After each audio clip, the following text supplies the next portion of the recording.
Hi friends, কেমন আছো তোমরা? চলেছি তোমাদের জন্য আরেকটা মিনি ব্লগ নিয়ে। তো আজকে ছিল 31 ডিসেম্বর আর আজকে আমরা করছিলাম পিকনিক। তো এই পিকনিকটা আমার শ্বশুর বাড়িতে করছিলাম। তো ফুল পিকনিকের ডেকোরেশনটা আমি তোমাদের দেখিয়ে দিলাম।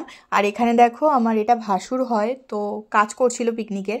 আর এখানে এটা আমার যা রান্না করছিল আর আমি ওকে হেল্প করছিলাম। তো এখানে তো আমাদের মোটামুটি বিকেলের টিফিনটা হয়েই গিয়েছিল। তো বিকেলের টিফিনে ছিল পকোড়া আর কফি, যেটা ভীষণ ভালো হয়েছিল। তো ঠিক আছে, চলো খেয়ে নিই, তারপরে তোমাদের বাকিটা দেখাচ্ছি। এখন 12টা বাজলে নতুন বছর হবে তখন।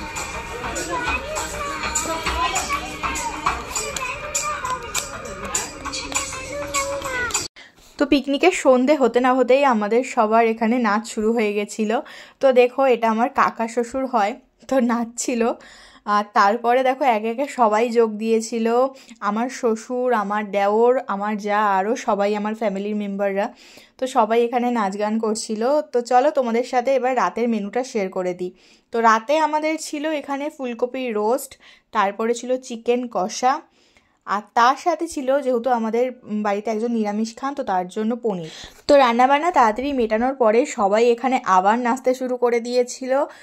তো সত্যি কথা বলতে আমার তো বছরের শুরুটা আর বছরের শেষটা খুবই ভালো গেছে। তোমাদের কেমন গেছে অবশ্যই কমেন্টে জানিও। আর রাতের লাস্টে খাওয়া দাওয়ার ভিডিওটা আমি শেয়ার করতে পারিনি, কারণ সোনা বাবার একটুখানি শরীরটা খারাপ ছিল তাই। তো ভিডিওটা কেমন লাগলো অবশ্যই কমেন্টে জানিও, আর সবাইকে হ্যাপি নিউ ইয়ার।